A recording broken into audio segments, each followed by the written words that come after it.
This is All of It live from the WNYC studios in Soho. I'm Allison Stewart. Thanks for spending part of your day with us.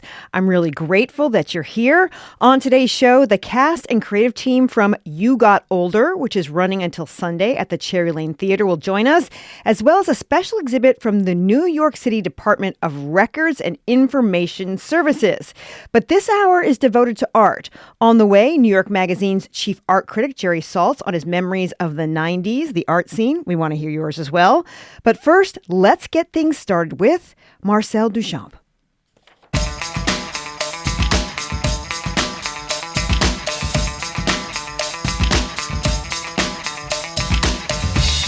Marcel Duchamp once said, "I don't believe in art, I believe in artists." The French artist is best known for pushing boundaries.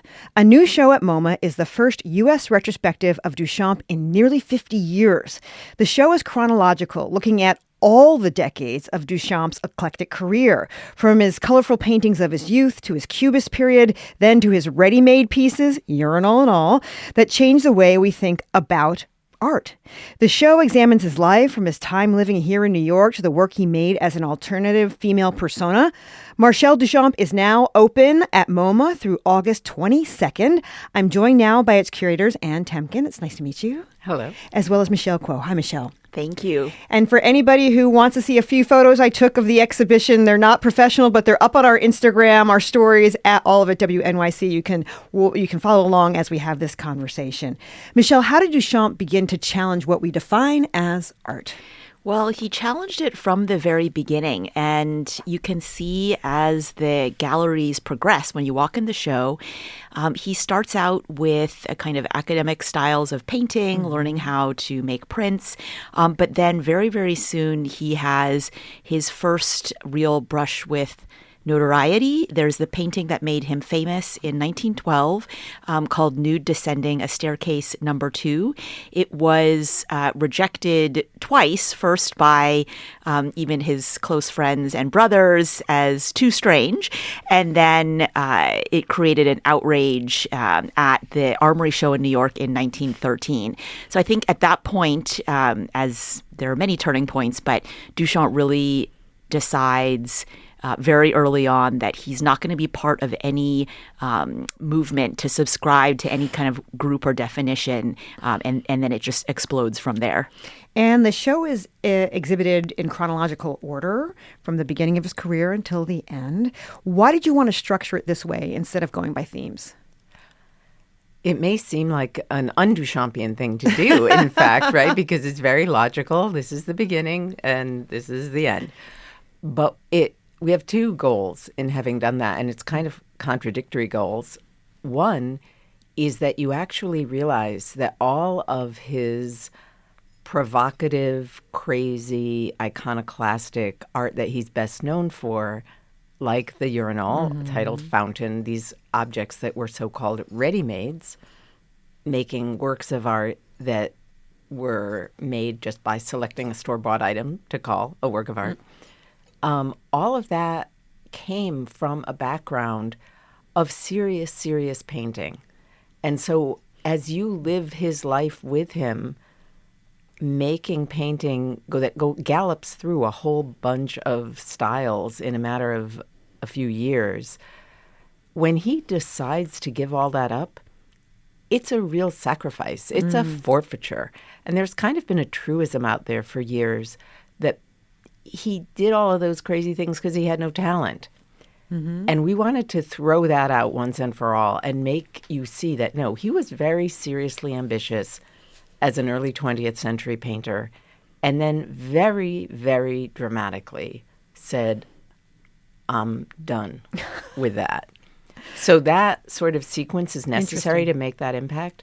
But on the other hand, what also comes across through this chronological layout is that there are themes that are present at the very beginning in those very appealing oil-on-canvas paintings that stay with him through his whole life. And one of those, for example, is the game of chess. The first picture you see in the show is his older brothers sitting at a chess table playing chess. Well, you don't see paintings like that, like impressionist-style paintings of chess for the rest of the show, but in every gallery of the show, you see chess in some way or another being a theme that he, as an excellent, outstanding chess player, really made it a kind of metaphor for art making throughout his whole life.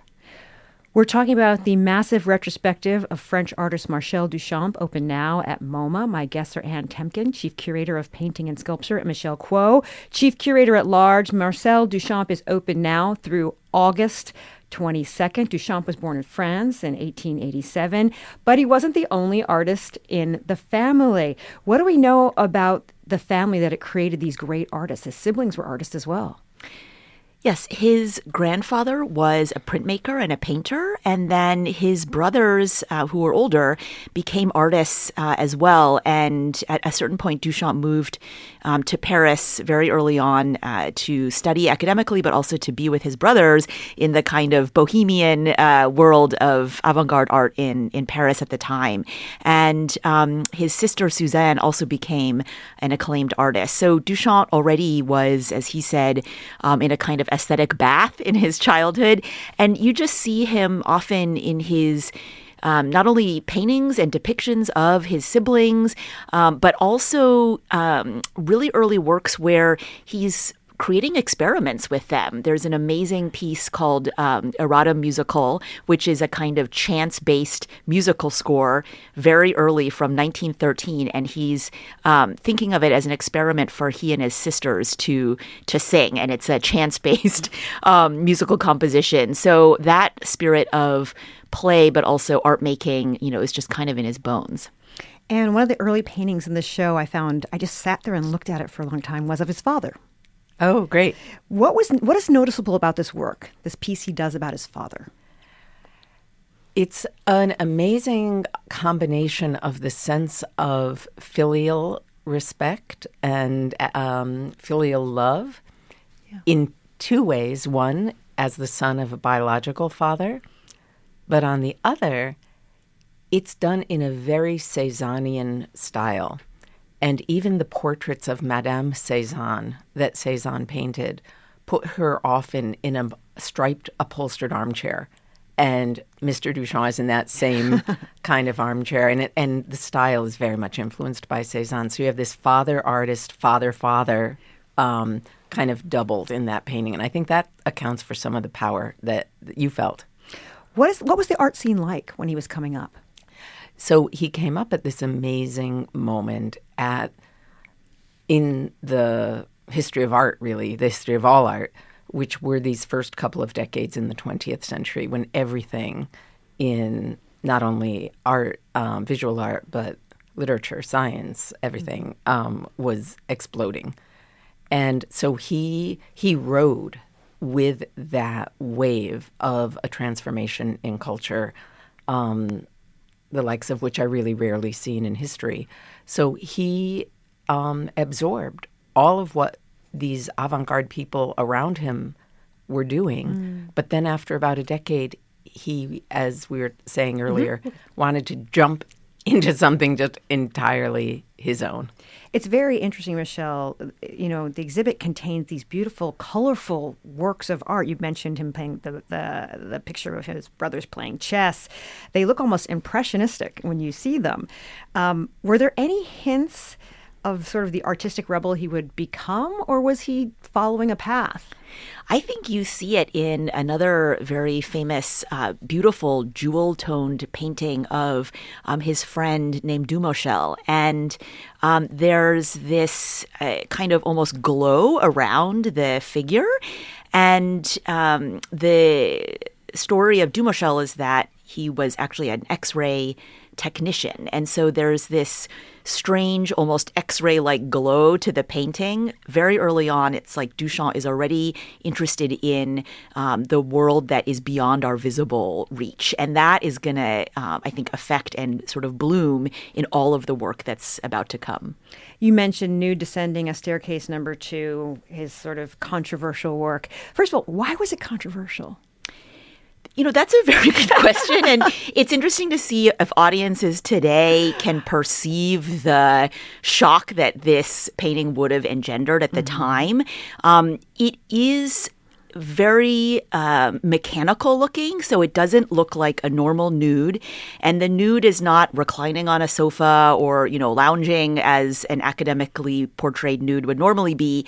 It's in this strange kind of fractured, almost cinematic motion. And it is a bit like the way that when you watch a film, those early film frames are really still images, but it's your eye that sutures them together into movement. So I think it's a kind of uncanny valley. Over 100 years ago, people just couldn't recognize themselves in this work, and it was very disturbing.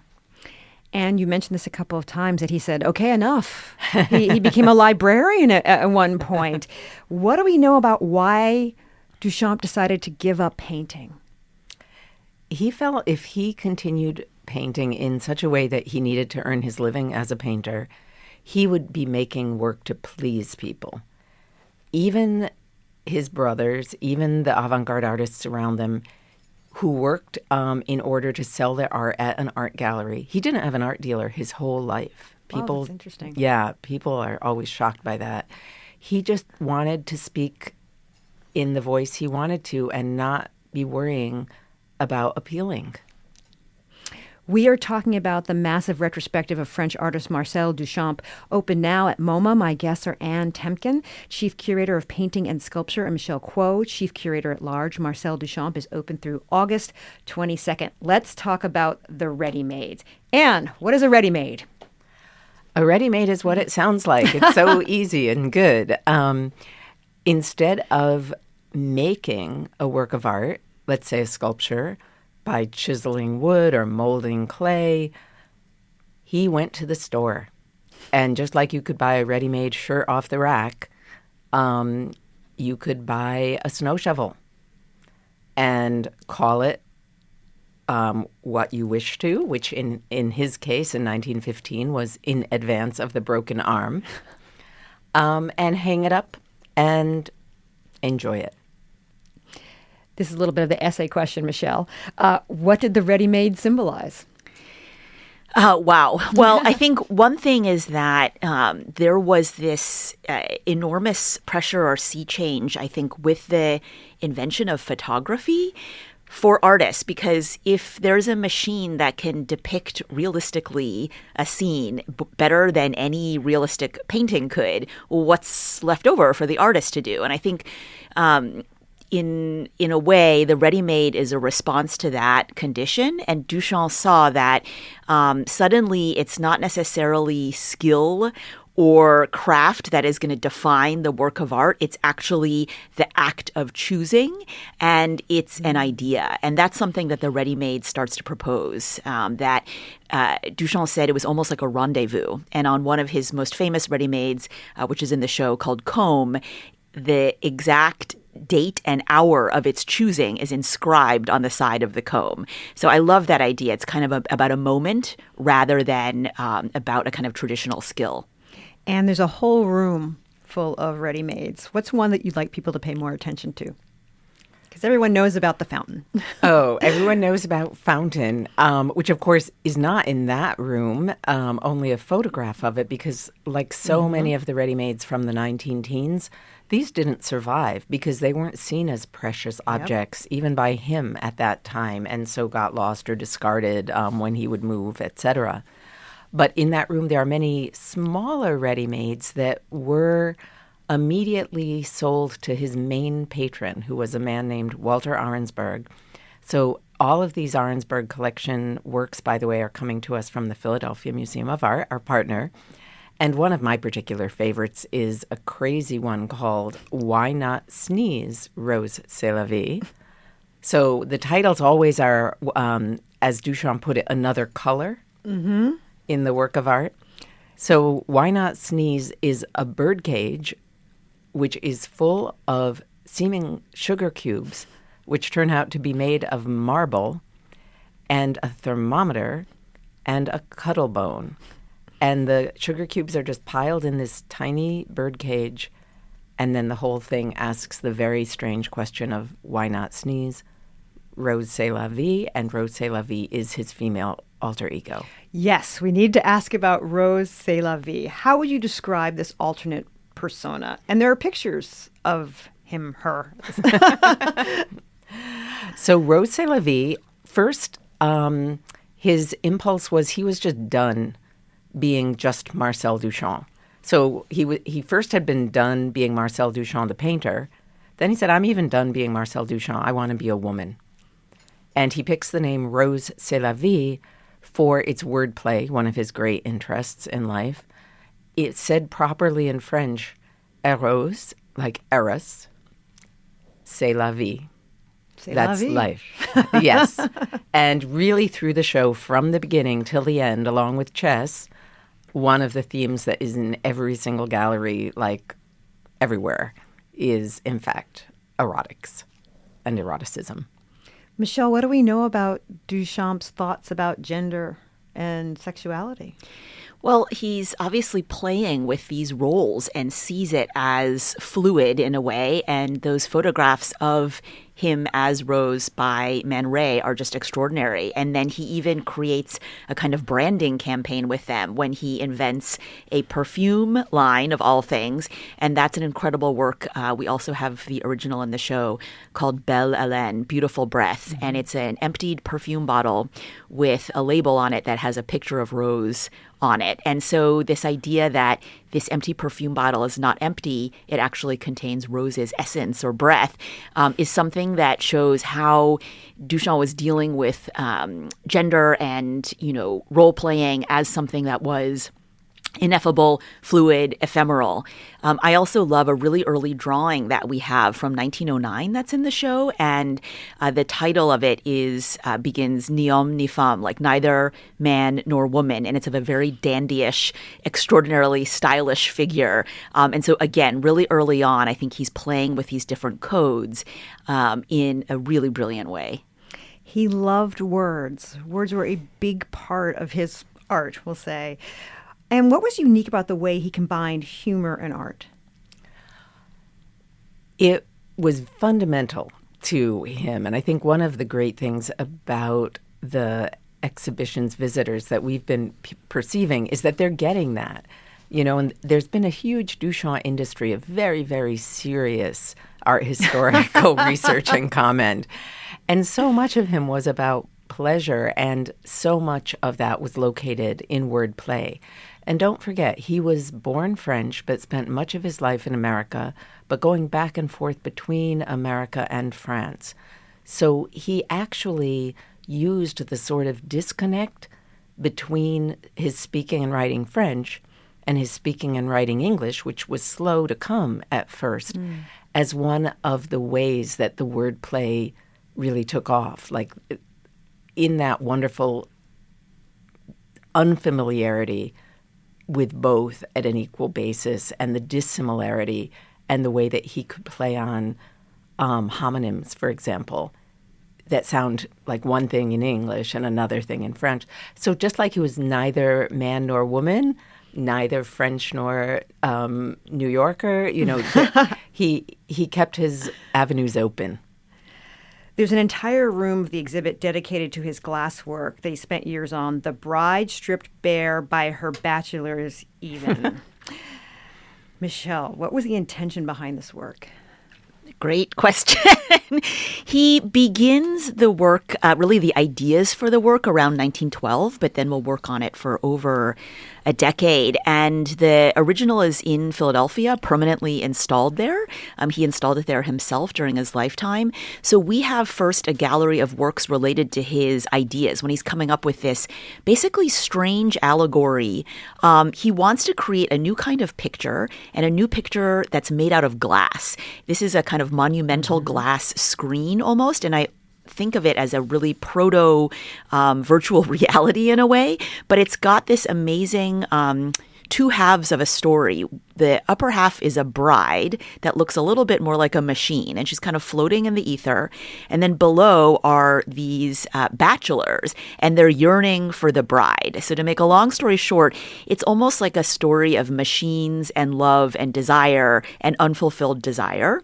But it's also a way of creating in glass using things like lead wire, paint, and new techniques to create almost like a plaque. And that's something that gets replicated later on, and this is one of the mind-bending things around the show, which, because we're chronological, actually with Duchamp, the chronology gets strange. It gets weird. So you're not going to see the large glass, the original one, because it's in Philly, when you are supposed to see it in the later 19-teens. But then in a much later gallery in 1965-66, the British artist Richard Hamilton is an acolyte of Duchamp. There are many that emerge in the 50s and 60s, and he makes as perfect a replica as can be, with Duchamp's consent and collaboration, of the large glass, the bride stripped bare by her bachelors even. So that's when you see this kind of glorious glass piece, but it's not actually made by Duchamp. And I was really moved by the amount of notes that Duchamp kept, Yes. and sketches and drafts, and he kind of chronicled his own career. It's really interesting. What can we learn about him and his process through this archive? We learn that he meant what he said when he wanted to put, quote unquote, art at the service of the mind. So he wanted to take visual art away from being something that was pretty and decorative and, in his opinion, often pretty dumb, and turn it into something more brainy.